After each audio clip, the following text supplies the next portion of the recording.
राजा भैया के दोनों बेटों को लेकर क्यों तेज हुई राजनीतिक चर्चा? क्या 2027 में जनसत्ता दल की कमान संभालेगी अब नई पीढ़ी? पूर्वांचल से प्रतापगढ़ तक उठ रहे बड़े सवाल। लखनऊ में हलचल।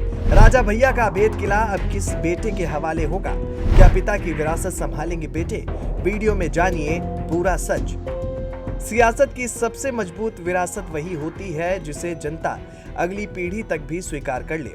यूपी की राजनीति में जब भी विरासत की बात होती है तो मुलायम परिवार, चौधरी परिवार, गांधी परिवार और कई बड़े राजनीतिक घरानों का नाम सामने आता है। लेकिन अब एक और नाम तेजी से चर्चा में है, राजा भैया और उनके दोनों बेटे। क्योंकि प्रतापगढ़ से लेकर पूर्वांचल तक ये सवाल पूछा जा रहा है कि क्या 2027 विधानसभा चुनाव राजा भैया के राजनीतिक उत्तराधिकारी को सामने लाने वाला चुनाव होगा? क्या शिवराज प्रताप सिंह और बृजराज प्रताप सिंह भी सक्रिय राजनीति में उतरेंगे और क्या दोनों चुनाव लड़ सकते हैं? अगर ऐसा हुआ तो क्या पूर्वांचल की राजनीति का पूरा समीकरण बदल जाएगा? आइए पूरी कहानी समझते हैं। दरअसल पिछले कुछ समय से राजा भैया के दोनों बेटे लगातार राजनीतिक चर्चाओं का हिस्सा बने हुए हैं। अप्रैल 2025 में दोनों ने आधिकारिक तौर पर जनसत्ता दल लोकतांत्रिक की प्राथमिक सदस्यता ग्रहण की थी। इसके बाद से ही ये चर्चा तेज हो गई कि अब पार्टी नई पीढ़ी को भी आगे लाने की तैयारी कर रही है। दोनों बेटों के नाम शिवराज प्रताप सिंह और बृजराज प्रताप सिंह है। दोनों जुड़वा भाई हैं और उनका जन्म साल 2003 में हुआ था, यानी कि 2027 विधानसभा चुनाव तक दोनों की उम्र 24 साल से अधिक होगी।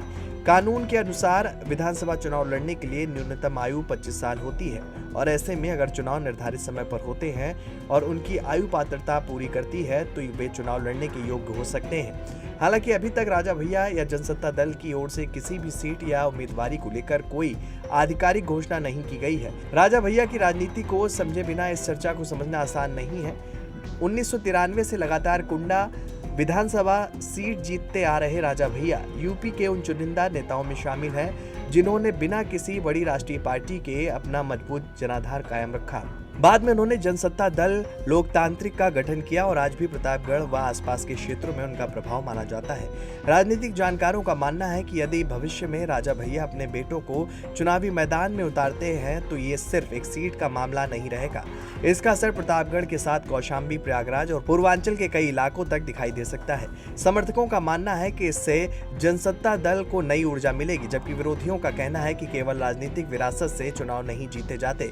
फिलहाल ये पूरी चर्चा राजनीतिक अटकलों पर आधारित है क्योंकि पार्टी ने अभी किसी भी उम्मीदवार की घोषणा नहीं की है।